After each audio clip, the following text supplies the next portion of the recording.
وعلمه من البيان ما لم يعلم فسبحان الذي لا يحصى امتنانه باللسان ولا بالقلم ونشهد أن لا إله إلا الله وحده لا شريك له لا ضد له ولا مد له ولا مثل له ولا مثال له ونشهد أن سيدنا وسندنا وحبيبنا وطبيبنا ومولانا محمدا عبده ورسوله صلى الله عليه وعلى آله وأصحابه وبارك وسلم تسليما كثيرا كثيرا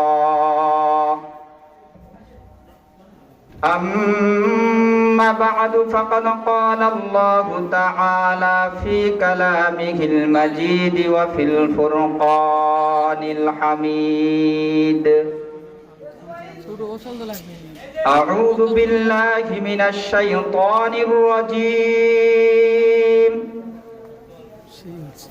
بسم الله الرحمن الرحيم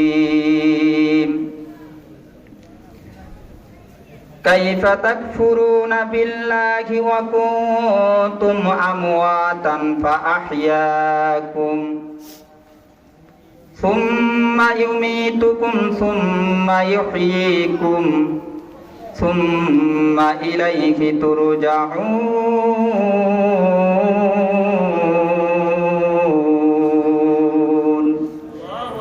وقال النبي صلى الله عليه وسلم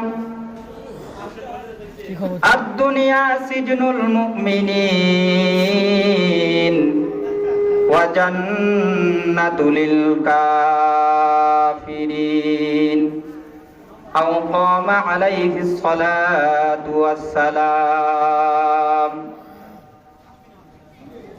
مقبول تو ہے شاز ہے قابل تو بہت ہے مقبول تو ہے شاز ہے قابل تو بہت ہے आईना के मानिंदे तो नहीं दिल तो बहुत है आईना के मानिंदे तो नहीं दिल तो बहुत है صدق الله العلي العظيم وصدق رسوله النبي الكريم أما بعد فأعوذ بالله من الشيطان الرجيم بسم الله الرحمن الرحيم ঐতিহ্যবাহী বস্তুর মহিউল উলুম কওমি মাদ্রাসা কর্তৃক আয়োজিত বাৎসরিক ওয়াজ মাহফিলের সম্মানিত সভাপতি ও সুদক্ষ পরিচালক ও দূর দূরান্ত থেকে আগত দিন প্রিয় ইসলাম প্রিয় আল্লাহ পাকের আশিকিন যাকিরিন মুহিব্বিন মুরব্বিয়ান ইকরাম ও আমার ছোট কচি কাঁচা ভাই ও বন্ধু আমরা সকলেই সর্বপ্রথমে আল্লাহ তাবারক ওয়া তাআলা দরবারে অন্তরস্থল থেকে শুকরিয়া জ্ঞাপন করে নেই যে মহান মালিক আমাদের সকলকে এই ফিতনা ফাসাদের জামানায় আল্লাহ পাক আমাকে আপনাকে দুনিয়ার সমস্ত ফিতনা ফাসাদ থেকে বিরত রেখে সুস্থ শরীরে যে আল্লাহ পাক আমাকে আপনাকে কোরআন হাদিসের ভিত্তিতে সুন্নত তরিকায় দ্বীনি জলসায় দ্বীনি মজবায় আল্লাহ সুবহানাহু ওয়া তাআলা আমাদের সকলকে আসবার এবং বসবার যিনি তৌফিক দান করলেন সেই মহা ক্ষমতাধর আল্লাহ তাবারক ওয়া তাআলার দরবারে আমরা সকলেই অন্তরস্থল থেকে শুকরিয়া জ্ঞাপন করি সকলে পড়ি আলহামদুলিল্লাহ। ভাই দোস্ত বুজুর্গ, আলোচনা হবে সংক্ষিপ্ত। আপনারা যতটুকু আলোচনা শুনবেন আমলের নিয়াতে শুনবেন। যদি আমলের নিয়াতে আখিরাতের পাথিও গোছানোর জন্য যদি আলোচনাটা শুনেন, তাহলেই ওই আলোচনা শুনে আপনি ফায়দা হাসিল করতে পারবেন। কথা ঠিক কি ঠিক না? কিন্তু যদি আপনি দিলের কান দিয়ে আমলের নিয়াতে যদি আলোচনা না শুনেন, এই আলোচনার দ্বারা কিয়ামত পর্যন্ত আপনি কোনো ফায়দা হাসিল করতে পারবেন না। এই জন্য মুসলমান ভাইয়েরা, বক্তা যে হোক না কেন, সে ছোট হোক বড় হোক, কিন্তু আল্লাহর কোরআন ছোট না বড় ভাই? কথা বলুন। নবীর হাদিস বড় না ছোট? বড়। তাহলে এখানে যে কথাগুলো হচ্ছে, এই কথাগুলো আমাদের সৃষ্টিকর্তা মহান রব্বুল আলামিনের পক্ষ থেকে উলামায়ে কিরামগণ বাল্লিগু আন্নী ওয়ালাউ আয়া নিজে শিখছে আপনাদের কাছে পৌঁছায় দিচ্ছেন। এখন এই কথাগুলো আপনি যদি দিলের কান দিয়ে শুনেন, তবেই এই কথার উপরে আপনি আমল করতে পারবেন। আর যখন দিলের কান দিয়ে কথাগুলো শ্রবণ করতে থাকবেন, হয়তোবা একটা কথা আপনার দিলের মধ্যে ফিট হয়ে যাইতে পারে, আর ওই কথার উপরে আমল করে একজন আল্লাহর ওলি হয়ে এই দুনিয়া থেকে চিরবিদায় নিতে পারেন। কথা ঠিক কি ঠিক না? আমরা একটু বুঝি, দুনিয়ার নিজাম অনুযায়ী, দুনিয়ার নীতি অনুযায়ী আমরা একটু আগে আমরা প্রশংসা করলাম আলহামদুলিল্লাহ শব্দ উচ্চারণ করে। কথা ঠিক কি ঠিক না? কার প্রশংসা করলাম বলেন তো দেখি, একটু জোরে বলেন, কার প্রশংসা করলাম? আল্লাহর। দুনিয়ার নিজাম এবং নীতি অনুযায়ী কোন মানুষ যদি কোনো বড় মানুষের প্রশংসা করে, এখানে বুঝতে হবে যে ব্যক্তি যার প্রশংসা করলো তার থেকে সে কোনো কিছু ফায়দা হাসিল করতে চায়। কথা ঠিক কি ঠিক না? যদি কোনো সাধারণ মানুষ যদি কোনো মেম্বারের প্রশংসা করে, তাহলে বুঝতে হবে ওই মেম্বারের থেকে সে বড় কিছু স্বার্থ হাসিল করার উদ্দেশ্যে সে কি করতেছে, তার প্রশংসা করতেছে। যদি কোনো মানুষ চেয়ারম্যানের প্রশংসা করে, তাহলে ওই ব্যক্তিও ওই চেয়ারম্যান থেকে বড় ধরনের কিছু পাওয়ার, হাদিয়া পাওয়ার সে আশা করে। কথা ঠিক কি ঠিক না? এইরূপ ভাবে প্রধানমন্ত্রী, রাষ্ট্রপতি, যত বড় দুনিয়াতে বাদশাহ আছেন, যে তার কাছে যে যত বড় বাদশাহ, সে তার কাছে তার প্রশংসা করে তত বড়ই ফায়দা হাসিল করার জন্য সে কি করে, আশা করে। এই আশা করাটাই স্বাভাবিক। কথা ঠিক কি ঠিক না? এই কথার দ্বারা আমি এটাই আপনাদের মেসেজ দিতে চাচ্ছি। কিছুক্ষণ আগে আমরা প্রশংসা করলাম, এমন একজন রাজাধার বাদশার প্রশংসা করলাম, যিনি কুল কায়নাতের মালিক। কথা ঠিক কি ঠিক না? যিনি সারা পৃথিবী, সারা জগতের যিনি মালিক, আমার আপনার মালিক, আমার হায়াতের মালিক, মৌতের মালিক, সাত আসমান এবং জমিনের মালিক, গ্রহ নক্ষত্র, জান্নাত জাহান্নাম, গাছপালা, তরলতা, পাহাড় পর্বত, যা কিছু দেখেন না কেন, সারা পৃথিবীর মালিকের প্রশংসা আমরা করলাম। কথা ঠিক কি ঠিক না? তাহলে দুনিয়ার নিজাম আমরা বুঝি। যদি দুনিয়ায় কোনো ব্যক্তি কোনো বড় বাদশার যদি প্রশংসা করে, তার থেকে যেমনি ভাবে বড় ফায়দা হাসিল করার বা তার কাছ থেকে বড় পুরস্কারের আশা করা যায়, তাহলে যে মালিকের আমরা প্রশংসা করলাম, সেই মালিকের কাছেও আমরা বড় পুরস্কারের আশা করি কি করি না ভাই? আল্লাহ পাক আমাদের বলেন, হে বান্দা, তুমি যে আমার প্রশংসা করছো, তুমি যে আমার কাছে বড় একটা প্রতিদান তুমি যে চাও, সেটা আমি ভালো করেই বুঝতে পারছি। কাজেই তোমাকে আমি নৈরাশ করব না। সেই প্রতিদান তোমাকে কি করব, তোমার যেদিন হায়াতের দৌলত শেষ হয়ে তুমি যখন অন্ধকার কবরে চলে আসবে, তখন সেই প্রতিদান আমি আল্লাহ রাব্বুল আলামিন তোমাকে দিয়ে দিব। বলুন সুবহানাল্লাহ। কি প্রতিদান দিবেন ভাই? একটু আমরা শুনি। আসাহুল কুতুবি বা'দা কিতাবিল্লাহ। কথা হবে সংক্ষিপ্ত। গ্রামের ছেলে, কিছু রুহের খোরাকের জন্য কিছু কথা বলবো, আমলের নিয়াতে শুনবেন। আমার বলা তখনই সার্থক হবে যখন এই কথার দ্বারা আপনারা পরিবর্তন হয়ে আমল করা ধরবেন, তখনই আমার বলা সার্থক। আমি মানুষের কাছে যে দেশে দেশে বলি, আর আপনাদের কাছে বলি, নিজের এলাকার মানুষকে বলার পরে যদি একজন মানুষ যদি দিনের পথে আসে, তখনই আমি নিজে সার্থক। কথা ঠিক কি ঠিক না? এই জন্য ভাই, দোস্ত, বুজুর্গ, অন্তরে কান দিয়ে কথাগুলো শ্রবণ করবেন। আল্লাহর হাবিব সাল্লাল্লাহু আলাইহি সাল্লাম ইরশাদ করেছেন, আসাহুল কুতুবি বা'দা কিতাবিল্লাহ, আল্লাহর আসমানের নিচে এবং জমিনের উপরে আল্লাহর কিতাব কোরআনুল কারীমের পরেই যার স্থান। কি বললাম?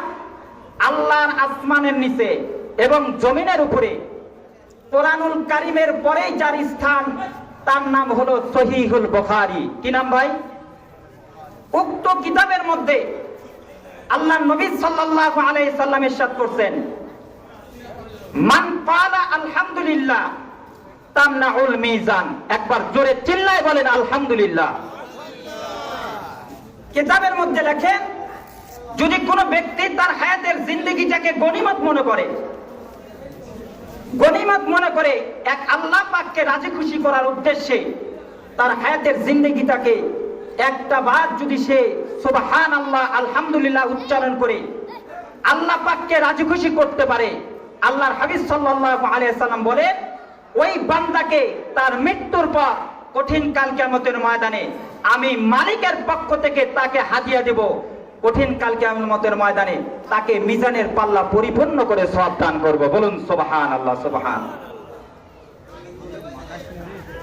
হুজুর কি বললেন? মিজানের পাল্লা পরিপূর্ণ করে আল্লাহ পাক সওয়াব দান করবেন। আমরা এখন বুঝি যে হুজুর সেই মিজানের পাল্লাটা এবার কেমন হবে? সেই মিজানের পাল্লাটা কেমন হবে আমরা একটু বুঝি। আমরা তো দুনিয়ার নিজাম অনুযায়ী জানি যে মিজানের পাল্লাটাকে বলা হয়, যেটাকে বলা হয় 70 মাপকাঠি। আমার আপনার আমলনামা কঠিন কাল কিয়ামতের ময়দানে যে পাল্লা দিয়ে ওজন করা হবে, সেটাই হলো মিজানের পাল্লা। কথা ঠিক কি ঠিক না? এই মিজানের পাল্লাটা আমি যদি মনে করি কত বড় হবে, আপনি কি মনে করেন এই মিজানের পাল্লাটা দুনিয়ার কোন চাউল মাপার দাড়ি পাল্লার মতো? ভাই, কথাটা বুঝে থাকলে বলুন। নাকি কোনো ধান মাপা, নাকি কোনো অন্যান্য আসবাব মাপার যন্ত্রের মতো? নাই।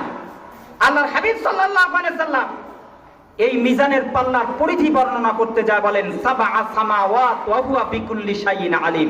একটাবার আলহামদুলিল্লাহ জোরে বলেন, আরো জোরে বলেন আলহামদুলিল্লাহ। আল্লাহর হাবিব সাল্লাল্লাহু আলাইহি সাল্লাম বলেন, যে মিজানের পাল্লা পরিপূর্ণ করে তোমাকে সওয়াব দান করা হবে, সেই পাল্লাটা এত বিশাল হবে, এত বিশাল হবে, 7 তবক আসমান এবং জমিন যদি সেই মিজানের পাল্লার উপরে তুলে দেওয়া হয়, তাহলে মিজানের পাল্লার উপরে স্বর্ণ বিশিষ্ট হয়ে যাবে। বলুন সুবহানাল্লাহ। এই পাল্লা পরিপূর্ণ করে আমাকে আপনাকে আল্লাহ পাক সওয়াব দান করবেন। বলেন তো পুরস্কার ছোট না বড় ভাই? কেমন বড়? বিশাল। যে পুরস্কার আল্লাহ পাক আমাকে আপনাকে হায়াতের জিন্দেগিতে একটাবার আলহামদুলিল্লাহর মাধ্যমে বলার মাধ্যমে আমার মালিক আপনাকে দিয়েছেন, তার কোনো তুলনা নাই। কথা ঠিক কি ঠিক না? এখন আমরা জানি যে এত বড় পাল্লা পরিপূর্ণ করে আমাকে আপনাকে সওয়াব দান করবেন। কোন দিন দান করবেন?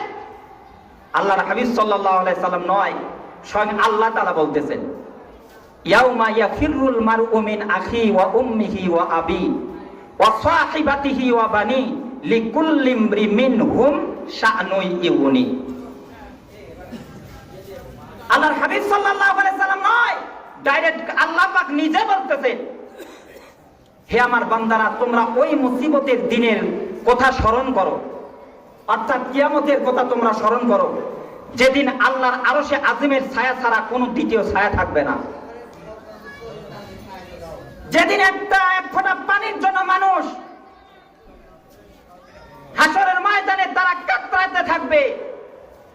এই যে আমরা যে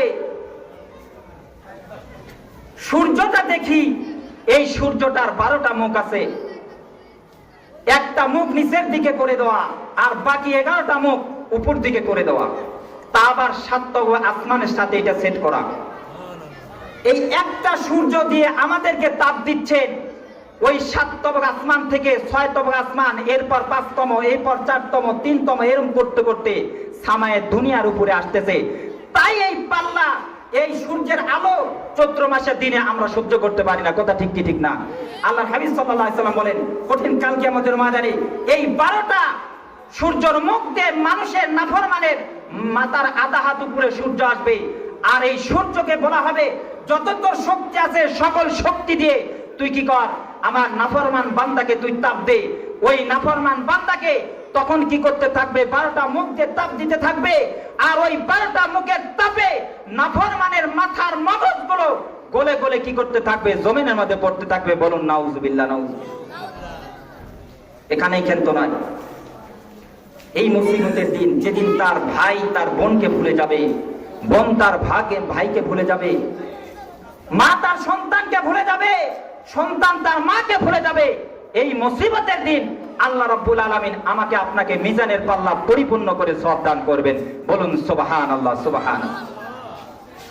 ভাই দোস্ত বুজুর্গ, আপনারা যারা এখানে আছেন, আপনাদের একটা প্রশ্ন করি, আপনারা বলেন তো দেখি, আসলে আমরা যে দুনিয়ায় আমরা বসবাস করতেছি, আসলে এই দুনিয়া কি আমাদের আসল ঠিকানা? আমরা এই দুনিয়ায় সকলেই থাকতে পারবো? আমাদের আসল ঠিকানার নাম কি বলেন তো দেখি? কবর। আসল ঠিকানার নাম কবর। যত বড় রাজা বাদশাহ হন না কেন, যত বড় মন্ত্রী মিনিস্টার হন না কেন, যত বড় মুফতি মুহাদ্দিস হন না কেন, আপনাকে একদিন মৃত্যুবরণ করতে হবে, আপনাকে এই অন্ধকার কবরে আপনাকে যাইতে হবে। কথা ঠিক কি ঠিক না? যদি কোনো ব্যক্তি এই কথার উপরে বিশ্বাস করে, হায় আল্লাহ পাক আমাকে সৃষ্টি করেছেন, মিনহা খালাকনাকুম, এই মাটি দ্বারায়, অফিহা নুঈদুকুম, আবার আমাকে কি করতে হবে? মৃত্যুবরণ করে এই মাটির মধ্যে আমাকে রাখবে, অমিনহা নুখরিজুকুম তারাতান উখরা, আবার দ্বিতীয়বার এই মাটি থেকে পুনরায় জীবিত করে আল্লাহ পাক কি করবেন? আমার কৃতকর্মের হিসাব নেবেন। ফামাই ইয়ামাল মিসকালা যাররাতিন খায়রা ইয়ারা ওয়া মান ইয়ামাল মিসকালা যাররাতিন শাররা ইয়ারা। আমি যদি দুনিয়াতে হায়াতের জিন্দেগিতে ভালো কাজ করি, তাহলে সেই অনুপাতেই আল্লাহ পাক আমার বিচার করবেন, আর যদি দুনিয়াতে আমি খারাপ কাজ করি, সেই অনুপাতেই কঠিন কাল কিয়ামতের ময়দানে আল্লাহ পাক আমাকে বিচার করবেন। আমাকে মরতে হবে, শুধু এখানেই ক্ষান্ত নয়। কোন ব্যক্তি যদি এই কথা মনে করে, আল্লাযীনা ইয়াযুন্নুনা আন্নাহুম মুলাকু রাব্বিহিম ওয়া আন্নাহুম ইলাইহি রাজিউন, হে বান্দা নিজের নফসকে তুমি বুঝাও, হে মন তুমি দুনিয়াতে সারা জীবন থাকবা না, একদিন এই দুনিয়া থেকে তোমাকে প্রত্যাবর্তন করে অন্ধকার কবরে যাইতে হবে। আর শুধু সেখানে গেলেই ক্ষান্ত নয়, আল্লাহর সামনে তোমার মোলাকাত হবে, সাক্ষাৎ হবে। সেই দিন যদি আল্লাহ তোমাকে বলে, হে বান্দা তোমাকে আসমান জমিনের সবকিছু নিয়ামত দান করেছিলাম, তোমাকে আমি যে কাজ করার জন্য নির্দেশ দিয়েছিলাম কতটুকু তুমি পালন করে তুমি আমার কাছে আসছো, তার হিসাব দাও। বলেন পারবেন? বলেন পারবেন? পারবেন? কাজেই যদি কোনো বান্দা এই কথার উপর বিশ্বাস করে, একদিন আমরা এই দুনিয়াতে আছি, একদিন আমরা এই দুনিয়াতে থাকবো না, তাহলে আমি মনে করি ওই ব্যক্তি জীবনে চুরি করতে পারে না। যদি কোনো ব্যক্তি বিশ্বাস করে আমি দুনিয়াতে সারা জীবন বাঁচবো না, আমাকে কবরে ঢুকতে হবে, ওই ব্যক্তি জীবনে জিনা ব্যভিচারে লিপ্ত হইতে পারে না। যদি কোনো ব্যক্তি এই কথার উপর বিশ্বাস করে আমাকে মরতে হবে, আল্লাহর সামনে আমাকে দণ্ডায়মান হতে হবে, ওই ব্যক্তি কি কোনোদিন চুগলখড়ি করতে পারে না। ওই ব্যক্তি কোনোদিন অন্যের মাল লুণ্ঠন করে সে ভক্ষণ করতে পারে না। বুঝে থাকলে কথা বলুন ঠিক কিনা? কাজেই ভাই দোস্ত বুজুর্গ, যেহেতু আমাদের ওই অন্ধকার কবরে আমাদের যাইতেই হবে, আল্লাহর সামনে আমাদের সাক্ষাৎ করতেই হবে, তাহলে ওই আখিরাতের সামানা আমাদের গোছানো দরকার আছে নাকি নাই ভাই? জোরে বলেন, আছে না নাই ভাই? কারণ আল্লাহর হাবিব সাল্লাল্লাহু আলাইহি সাল্লাম ইরশাদ করেছেন, আমার উম্মতের মধ্যে থেকে সবচাইতে ওই উম্মত দুনিয়ার মধ্যে বুদ্ধিমান, ওই উম্মত সবচাইতে দুনিয়ার মধ্যে জ্ঞানী, যে ব্যক্তি তার হায়াতের জিন্দেগিটাকে গনিমত মনে করে ওই অন্ধকার কবরে যাওয়ার আগেই সে আখিরাতের সামানা গোছায় নেয়। বলুন সুবহানাল্লাহ। কাকে বুদ্ধিমান বলছে? যে ব্যক্তি তার হায়াতের জিন্দেগিটাকে গনিমত মনে করে কবরে ঢোকার আগে সে কি করছে? আখিরাতের সামানা গোছাইছে। ওই উম্মত, ওই বান্দা সবচাইতে আল্লাহর কাছে বুদ্ধিমান। বলুন সুবহানাল্লাহ। কারণ আমাকে আপনাকে একদিন মরতে হবে, অন্ধকার কবরে রেখে আসবে, কোন সাথী থাকবে না, বাতি থাকবে না, পোকামাকড়ের ঘর, আমার আপনার লাশ ওই দিন পড়ে থাকবে। 2 দিন পর আমার শরীরের মধ্যে পোকা লেগে যাবে, আমার শরীর নাকের মধ্যে পোকা ঢুকে যাবে, আমার শরীরের মধ্যে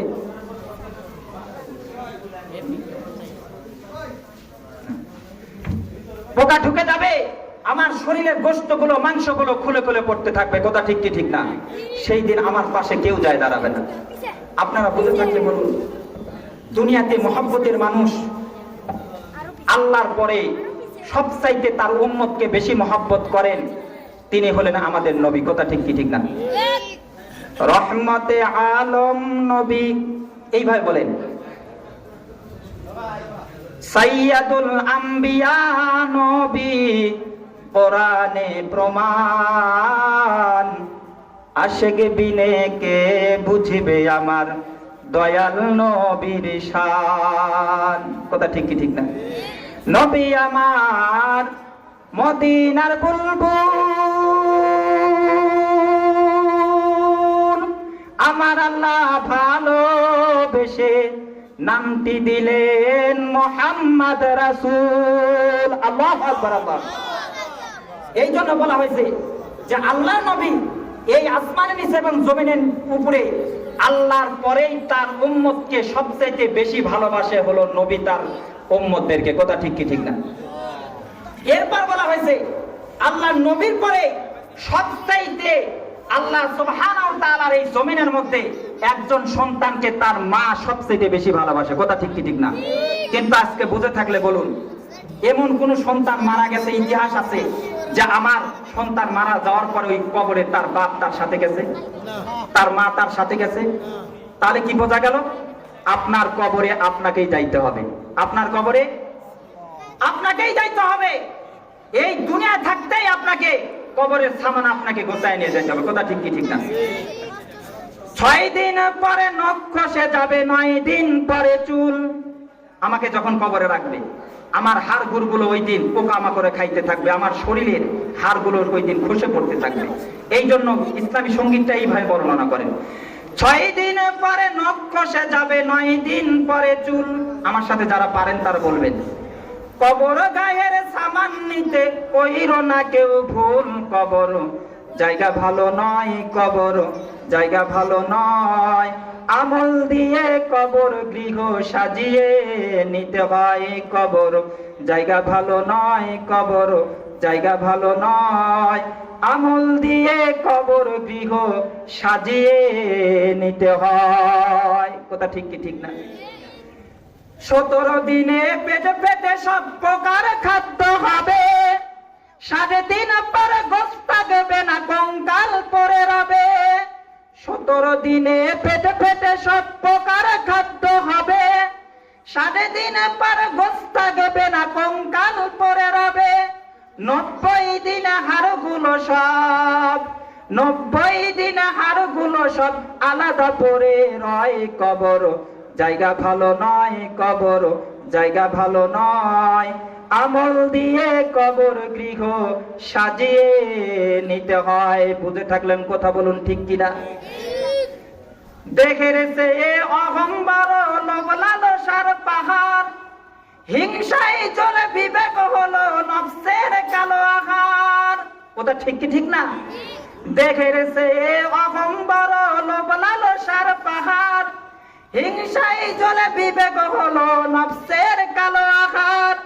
হামান কারণ সব হারিয়ে, হামান কারণ সব হারিয়ে পরিণতি পরিচয়, কবর জায়গা ভালো নয়, কবর জায়গা ভালো নয়, আমল দিয়ে কবর গৃহ সাজিয়ে নিতে হয়, কথা ঠিক কি ঠিক না? মুসলমান আল্লাহর গোলাম, আমার আল্লাহর হাবিব সাল্লাল্লাহু আলাইহি সাল্লাম তেনার পবিত্র জবানের মধ্যে তিনি ইরশাদ করেন, আল কবরু রাউদাতুম মির রিয়াদিল জান্নাহ আও হুফরাতুম মিন হুফরাইন নার। আমার নবী ডাক দিয়া বলেন, ও আমার উম্মতেরা শুনে নাও, তোমাদের বাড়ির পাশে বাসতলায় অথবা কবরস্থানে অথবা গাছতলায় তোমরা যে 3.5 হাত কবর তোমরা দেখতেছো, ওই 3.5 হাত কবরটাকে তোমরা 3.5 হাত মাটির কবর তোমরা মনে করো না। ওই 3.5 হাত কবরটাই যারা মুমিন মুত্তাকি যারা বান্দা হবে, কঠিন কাল কিয়ামতের ময়দানে মৃত্যুর পর যখন ওই অন্ধকার কবরে তোমাকে রাখা হবে, ওই 3.5 হাত কবরটাই তোমার জন্য জান্নাতের বালাখানা হয়ে যাবে, বলুন সুবহানাল্লাহ। আর যদি তুমি আমল নিয়ে যদি ওই কবরে যদি না যাও, ও আমার উম্মতেরা শুনিয়া রাখো, ওই 3.5 হাত কবর তোমার জন্য, কিন্তু 3.5 হাত কবর তোমার থাকবে না। ওই 3.5 হাত কবরটাই তোমার জন্য কিন্তু একটা জাহান্নামের গর্ত হয়ে যাবে। এই জন্য মুসলমান কবি বলতেছেন, মাউতে কাজ কুল্লানাস সারিবুল কবরে বাইতি কুল্লানাস দাখিলু। দুনিয়ায় এমন কোন মানুষ নাই যে মৃত্যুর পেয়ালা একবার সে পান করবে না। আর দুনিয়া এমন কোন মানুষ নাই যে কবর নামক ঘরে তার কি করতে হবে না, যাইতে হবে না। কথা ঠিক কিনা? এই জন্য আল্লাহর হাবিব সাল্লাল্লাহু আলাইহি সাল্লাম ইরশাদ করছেন, ও আমার উম্মতেরা বুঝে থাকলে বলো, ও আমার উম্মতেরা তোমরা ওই ব্যক্তি সবচেয়ে জ্ঞানী, ওই অন্ধকার কবরে যাওয়ার আগে তোমরা অন্ধকার কবরের সামানা তোমরা গুছিয়ে নিও। নতবার যদি ওই অন্ধকার কবরের সামানা যদি না নিয়ে যাও, ওই কবরটা তোমাদের জন্য কিন্তু জাহান্নামের গর্ত হয়ে যাবে। বলুন নাউজুবিল্লাহ। এই জন্য মুসলমান আল্লাহর গোলাম, আল্লাহর হাবিব সাল্লাল্লাহু আলাইহি সাল্লাম নিজের পরিবারদের সদস্যদেরকে ডাক দিয়ে এবার কি করতেছেন? আখিরাতের নসিহত করতেছেন, অন্যদেরকে ডাক দিলেন না। দিলটাকে নরম করে দিয়ে আমলের নিয়াতে কথাগুলো শ্রবণ করুন, কারণ একদিন আমার আপনারও কিন্তু এই কবরে যাইতে হবে। কথা ঠিক কি ঠিক না? এই জন্য ভাই দোস্ত বুজুর্গ, দেখেন তো এই আলোচনা শুনে নিজের আমলের একটু পরিবর্তন আসে কিনা একটু দেখেন তো, 2 ফোঁটা চোখের পানি জমিনের মধ্যে পড়ে কিনা। ও মুসলমান, আল্লাহর হাবিব সাল্লাল্লাহু আলাইহি সাল্লাম নিজের পরিবারের সদস্যদেরকে ডাক দিয়ে বলেন, ও হাসান হুসাইন, ও আয়েশা, ও ফাতেমা, ও আলী, ও ফাতেমা, ও আয়েশা, শুনিয়া রাখো, তোমরা কে কোথায় আছো তাড়াতাড়ি এসে আমার কাছে তোমরা উপস্থিত হও। তাফসীরের কিতাবের মধ্যে লেখেন, শামাইলে তিরমিজি প্রমাণ করেন, আল্লাহর নবী সাল্লাল্লাহু আলাইহি সাল্লাম যখন তেনার পরিবারের লোকদেরকে যখন ডাকলেন, সকল লোকেরা এসে আল্লাহর নবীর সামনে এসে উপস্থিত হয়ে গেলেন। চিল্লায় একটা বলেন সুবহানাল্লাহ। এবার যখন এসে বসে গেলেন, এবার আল্লাহর হাবিব সাল্লাল্লাহু আলাইহি সাল্লাম হযরত হাসান হুসাইনকে ডাক দিয়ে এবার আখিরাতের পাতিয়া সম্পর্কে এবার অবগত করতেছেন আর বলতেছেন, ও আমার নাতি হাসান এবং হুসাইন, তোমরা তো জান্নাতে যুবককুলের সর্দার, তোমার নানা হলো বিশ্ব নবী, তুমি এই পরিচয় দিয়ে কিন্তু কবর আযাব থেকে তুমি বাঁচতে পারবে না। কাজেই তোমার আমল নেই কিন্তু তোমাকে কবরে উঠতে হবে, তোমার আমল জমা দিয়েই কিন্তু তোমার ঠিকানাটা জান্নাত অথবা জাহান্নাম তোমাকে বানাইতে হবে। তুমি আমি বিশ্ব নবীকে মিশন করে কবর আযাব থেকে তুমি কি করতে পারবে না, বাঁচতে পারবে না।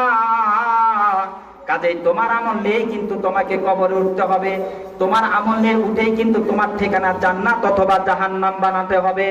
এরপর আল্লাহ নবী ডাক দিয়ে হযরত ফাতেমাতুজ জোহরা রাদিয়াল্লাহু তাআলা আনহাকে ডাক দিয়ে বলেন, ও ফাতেমা, তুমি তো জান্নাতি রমণী কুলের সর্দারিনী, তুমি, তোমার বাবা হলো বিশ্ব নবী, তুমি এই পরিচয় দিয়ে কিন্তু তুমি কবর আযাব থেকে বাঁচতে পারবা না।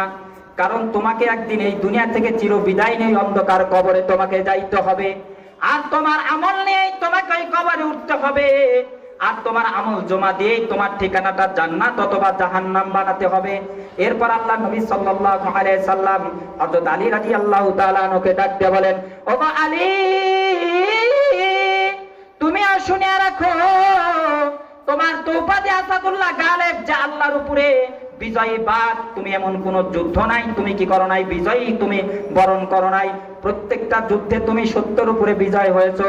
ওগো আলী, শুনিয়া রাখো, ওই দিন কঠিন কাল কিয়ামতের ময়দানে তোমার শ্বশুর বিশ্ব নবী এই পরিচয় দিয়ে কিন্তু তুমি কবর আযাব থেকে তুমি বাঁচতে পারবে না, তোমার আমল নিয়েই তোমাকে কিন্তু কবরে তোমাকে উঠতে হবে। কাজেই তুমি দুনিয়াতে পথ চলার আগে তুমি চিন্তা ভাবনা করে তুমি পথ চলবে। এরপর আল্লাহ নবী সাল্লাল্লাহু আলাইহি সাল্লাম আয়েশা সিদ্দিকাকে ডাক দিয়ে বলেন, ওরে আয়েশা, শুনিয়া নাও, শুনিয়া নাও, তুমি আর শুনে নাও, তুমি আমার স্ত্রী, তুমি এটা ভালো করে জানো, কিন্তু তোমাকে একদিন মরতে হবে, অন্ধকার কবরে যাইতে হবে। আমি তোমার স্বামী, এই পরিচয় দিয়ে তোমাকে কিন্তু কবর থেকে তোমাকে বাঁচানো হবে না, তোমার আমল জমা দিয়েই কিন্তু কবর আযাব থেকে তোমাকে কি করতে হবে, বাঁচতে হবে। তোমার আমল দিয়েই কিন্তু তোমার ঠিকানাটা জান্নাত অথবা জাহান্নাম করতে হবে। এই কথা বলে আখিরাতের নসিহত এবার নিজের পরিবারের লোকদের ভিতরে ঢুকাইয়া এবার আল্লাহ নবী বিশ্ব নবী সাল্লাল্লাহু আলাইহি ওয়াসাল্লাম কি করলেন, নিজের হুজরা মোবারক থেকে যখন বের হয়ে আল্লাহর নবী কালেমার দাওয়াতের জন্য, এক আল্লাহর রিসালাতের এবং তাওহীদের দাওয়াতের জন্য যখন উনি কি করলেন, উনি লোকালয়ের দিকে, কওমের দিকে যখন উনি কি করলেন, উনি চলা আরম্ভ করে দিলেন। হঠাৎ করে আল্লাহর নবীর কানের মধ্যে এমন কান্নার আওয়াজ এসে আল্লাহর নবীর কানের মধ্যে এসে ঢুকে যাইতেছেন। আল্লাহর নবী বর্ণনা করেন, আমি যখন বাড়ির মধ্যে থেকে আমি বের হলাম, আমি বাড়ির মধ্যে থেকে বের হয়ে হাঁটি হাঁটি পা পা করে যখন কিছু আমি কি করলাম, একটা মহল্লার দিকে যখন অগ্রসর হইতে থাকলাম, হঠাৎ করে দেখি আমার বাড়ির মধ্যে কেমন জানি কান্নার রোল পড়ে গেছে। আমার বুঝে আসলো না আমার বাড়ির মধ্যে কি হলো। আমি বিশ্ব নবী ওই কান্নার আওয়াজ শুনে, আমি বিশ্ব নবীর এতটুকু ক্ষমতা ছিল না যে আমি বিশ্ব নবী কি করব, সামনের দিকে একটু অগ্রসর হব, এতটুকু ক্ষমতা এতটুকু শক্তি আমার ছিল না। অথবা আমি বিশ্ব নবী কি করলাম, আমি পিছন দিকে এবার মোড় ঘুরলাম, মোড় ঘুরে কি করলাম, আমি আমার বাড়ির দিকে এবার প্রত্যাবর্তন করলাম। এবার বাড়ির মধ্যে প্রত্যাবর্তন করে এবার বাড়ির গেটের মধ্যে যখন আমি পাড়া দিলাম, পাড়া দিয়ে এবার দেখি আমার আয়েশা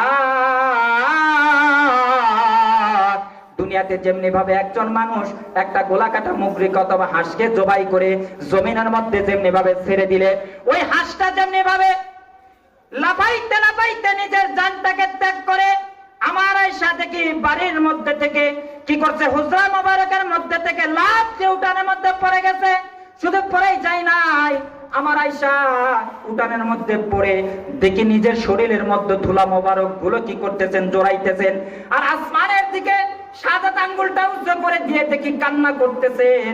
এই অবস্থা দেখে আমি আয়েশার দিকে দৃষ্টিপাত করে তার কান্না দেখে আমি বিশ্ব নবীর অন্তরের মধ্যে মায়া হলো।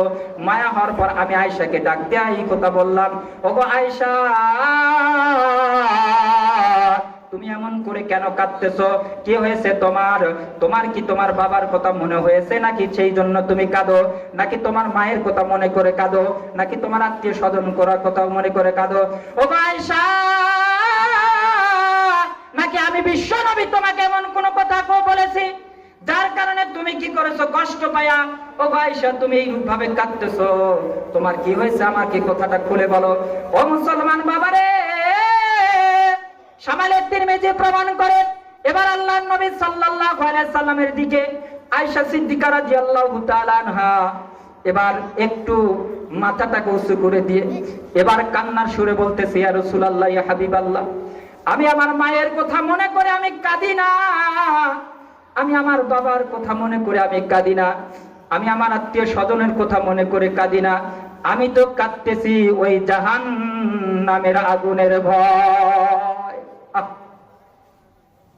কি বললেন ভাই? ওগো নবীজি, আমি আমার বাবার কথা মনে করে কাঁদি না, আমি আমার মায়ের কথা মনে করে কাঁদি না গো নবীজি, আমি আমার পাড়া প্রতিবেশী আত্মীয় স্বজনের কথা মনে করে কাঁদি না, আমি কাঁদতেছি ওই জাহান্নামের আগুনের ভয়। কঠিন কাল কিয়ামতের ময়দানে আপনি বিশ্ব নবী যদি আমার পাশে না থাকেন, আমি আয়েশা ওই জাহান্নামের আগুন থেকে কি করতে পারবো না, বাঁচতে পারবো না। সুবহানাল্লাহ, সুবহানাল্লাহ।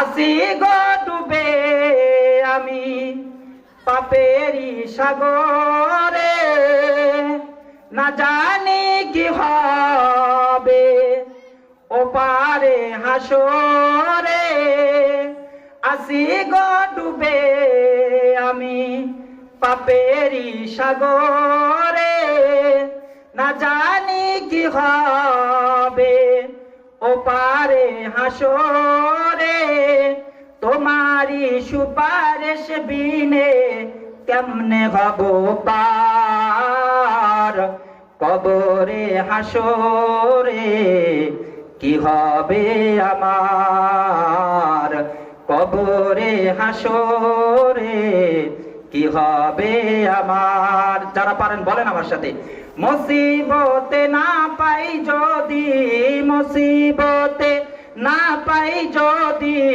করুণা তোমার, কবরে হাসরে কি হবে আমার, কবরে হাসরে কি হবে আমার। তুমি তো দেখি দিয়েছো আলোর পথ, একবার আকবার বলেন। যে পথে চললে মিলবে রহমত, তুমি তো দেখি দিয়েছো আলোর পথ।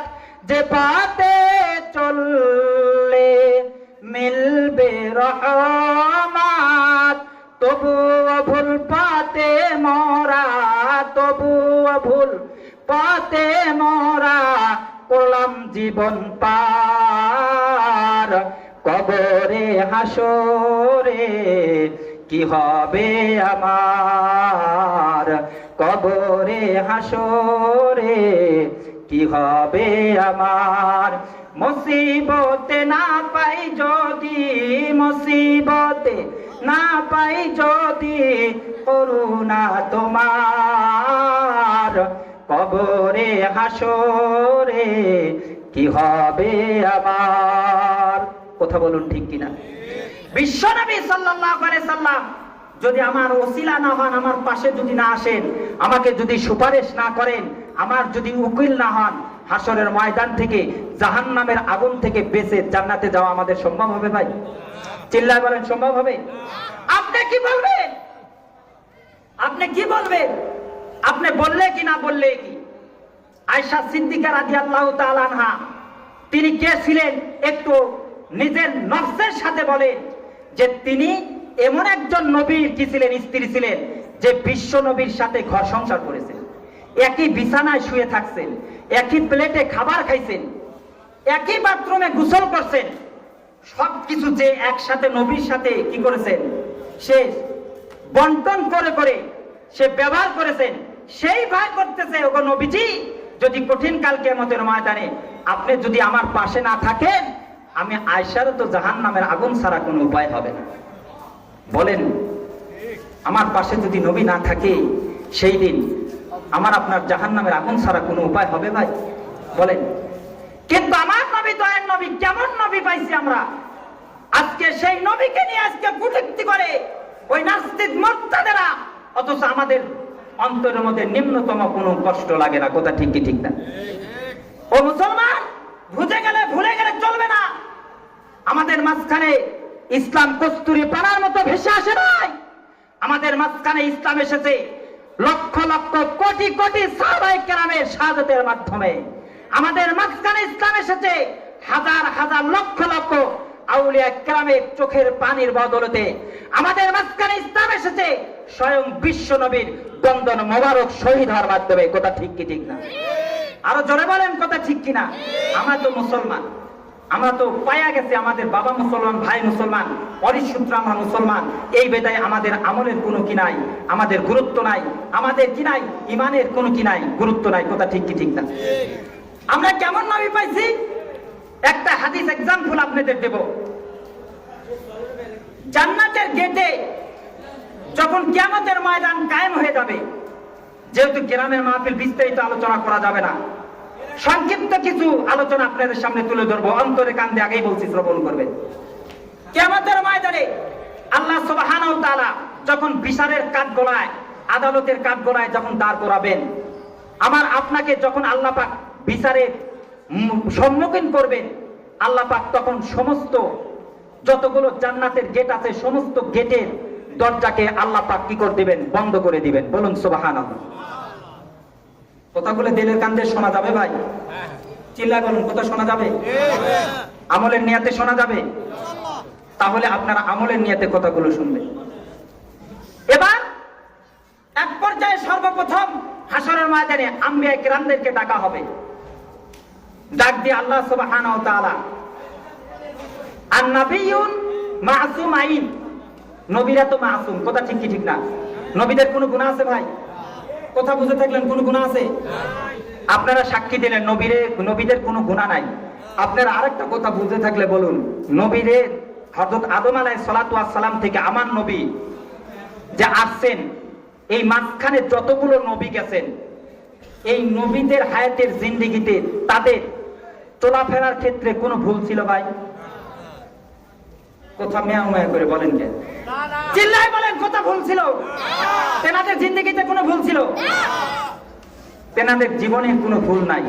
আল্লাহ তাআলা নিজে বলছেন আন-নাবিয়্যুন মাসুমাইন, সমস্ত নবী নিষ্পাপ। বলুন সুবহানাল্লাহ, সুবহান। আপনারা বলেন আল্লাহ বলে নবী নিষ্পাপ, আর আমাদের বিজাতিদের মধ্যে থেকে ভারতের এজেন্ট, যার নাম বললে এখন আমাদের নিজেদেরই লজ্জা হয়, এই সাত কুলাঙ্গার, আজকে কুলাঙ্গার বললাম, এই বাটপার আমার নবীর জিন্দেগি নিয়ে ওই ব্যক্তি কি করছে? কুচর্চা করেছে। কথা ঠিক কিনা? আমার নবী বলে ইনসাফের প্রতীক ছিলেন না। নবী আলাইহিস সালাতু ওয়াস সালামদের নিয়ে যারা কটূক্তি করে তাদের ঈমানের সমস্যা আছে। কথা ঠিক কি ঠিক না? নবীকে যারা, নবীর প্রতি যারা খারাপ ধারণা করবে, হাদিসের ভাষ্য না দেয়, আল্লাহর বিধান অনুযায়ী তাদেরকে নাফরমান এবং আল্লাহর খাতায় থেকে তাদের নাম মুছে দেওয়া হবে। কথা ঠিক কি ঠিক না? কিন্তু আজকে বড় আফসোস এবং পরিতাপের বিষয়, আমরা সেই আল্লাহর কথা মানি না, আমরা ব্যক্তির পূজা করি। আমরা এত আতি হয়ে গেছি, সে ভুল করলেও তাকে আমরা মানব। আপনারা বুঝে থাকলে বলুন তো, 7 বড় না আমার নবী বড়? কথা বলেন না কেন? ভয় হচ্ছে? আমার নবী বড় না 7 বড়? তাহলে যারা 7কে যারা বড় মনে করে, নবীকে যে ব্যক্তি ভুল ধরলো তার দল করে, তার দল আপনারা সাপোর্ট করবেন? বলেন একটা বার চিল্লা আলহামদুলিল্লাহ বলেন। এই বাংলার জমিনে একটা কথা সচ্চার করে শুনে রাখেন, বর্তমান এই যারা 7 গ্রুপের যারা সন্ত্রাস, তাদের আসল রূপ বাড়ায় গেছে। কথা ঠিক কি ঠিক না? তারা ধরা পড়েছে গত 2 দিন আগে। আরে কষ্টের বিষয় একটাই, মুসলমান একই প্লেটে বসে বসে খাবার খেলাম, আমরা খাবার খাওয়ার সময় আঙ্গুল চেটে চেটে খাইছি, বলতে গেলে বুক ফেটে যায়। আমাদের মনের মধ্যে একটা আক্ষেপ ছিল, 5 জন মিলে এক প্লেটে সুন্নতি খাবার খাই, আমি আঙ্গুলটা চাচিছি, তার উদ্দেশ্য হলো আমার সাথী ভাই যেন একটু বেশি করে খায়। ইকরামের উদ্দেশ্যে আমরা এত মায়ার নজরে এক বিছনায় শুলাম, একই জায়গায় ঘুমাইলাম, একই সাথে কথোপকথন করলাম। অথচ আজকে কে এমন আসলো যে আমাদের মধ্যে বাধা সৃষ্টি করে, যে প্লেটে ভাত খাইছি সেই প্লেট থেকে উঠে আমাকে হত্যা করতেছে, আমাকে কতল করতেছে, আমাকে মারতে পর্যন্ত তারা দ্বিধা করতেছে না। কথা ঠিক কি ঠিক না? এই জন্য মুসলমান ভাই ও দোস্ত, এই পৃথিবীতে যে যে যে যত বড়ই নেতা হোক না কেন, ফেরাউন আল্লাহর সাথে নবীর সাথে গাদ্দারি করেছে, ফেরাউনের পরিণত হয়েছে কিন্তু নির্মম। কথা ঠিক কি ঠিক না?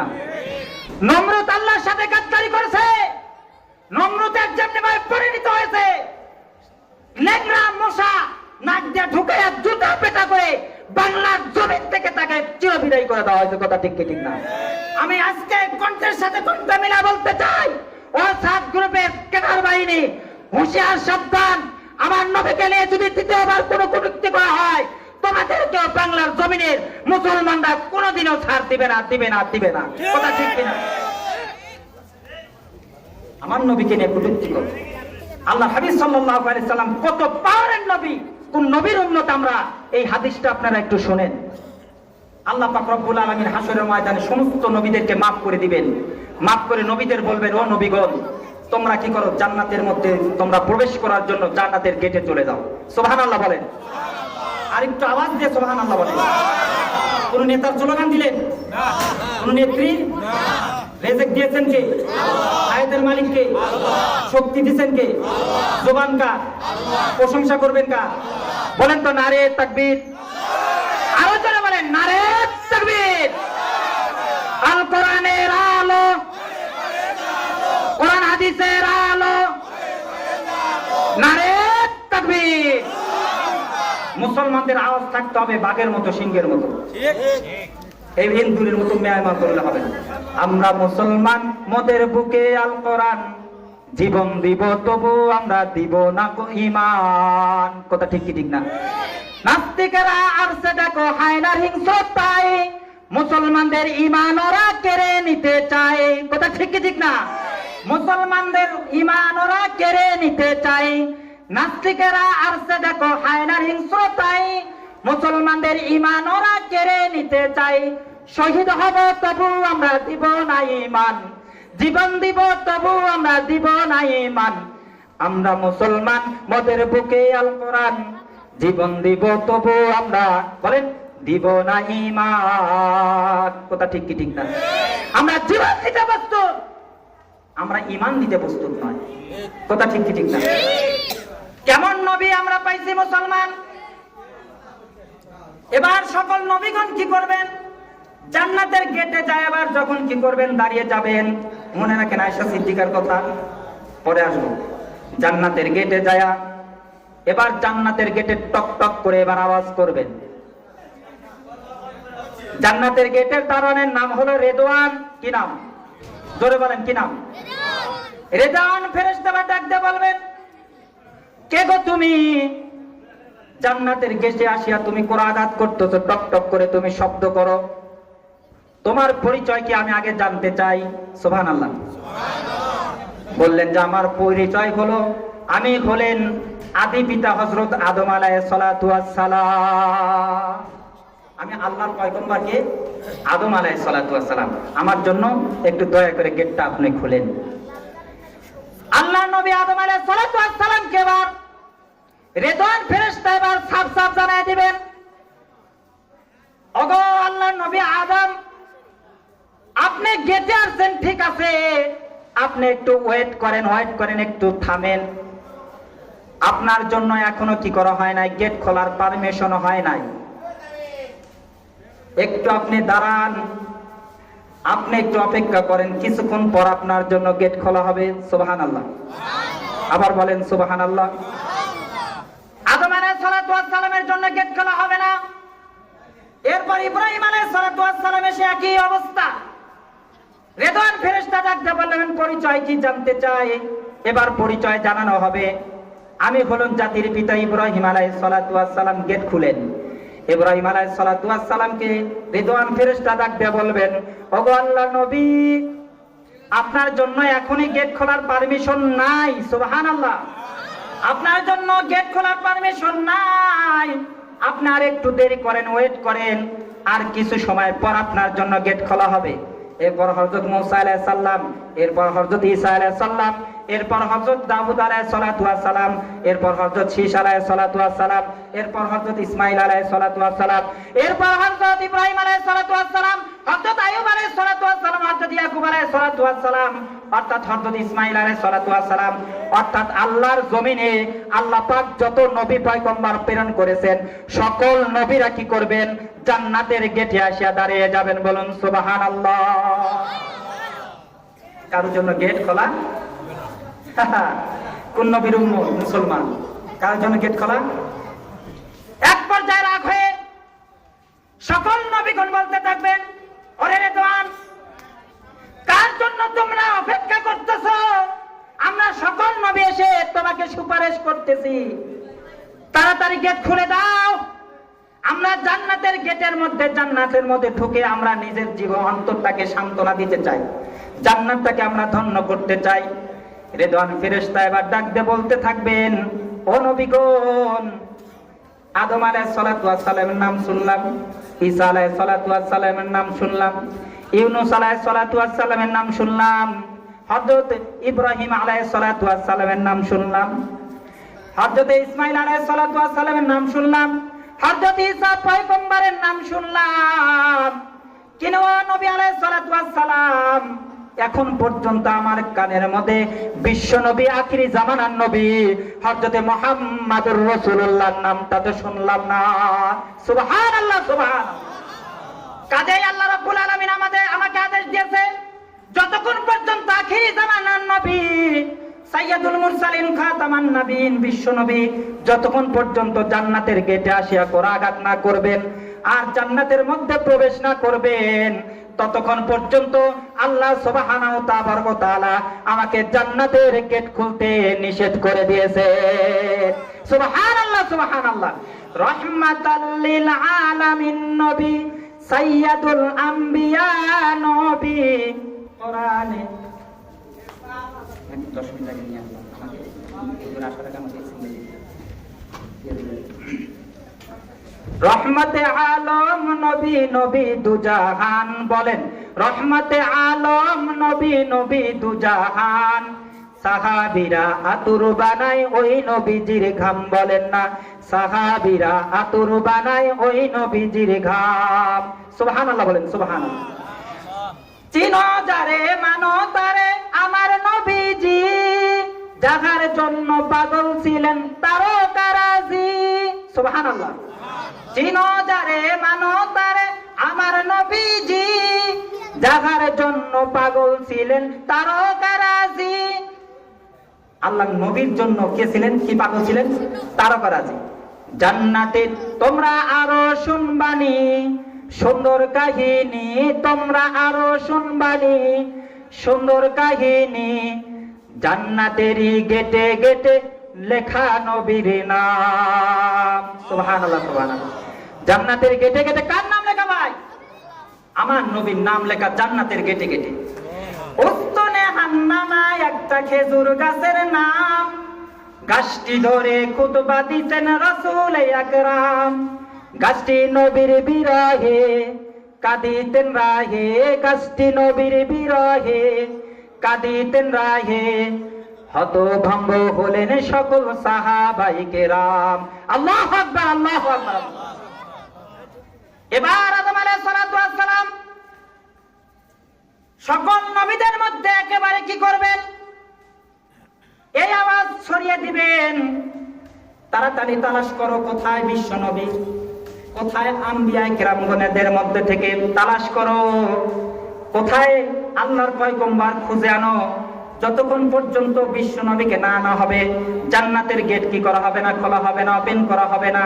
কাজেই তাড়াতাড়ি তোমরা কি করো, জান্নাতের গেট খোলার জন্য নবীকে এবার খুঁজে বের করো। এবার মুসলমান বন্ধুরে আমার, আল্লাহ নবীকে তালাশ করা হবে।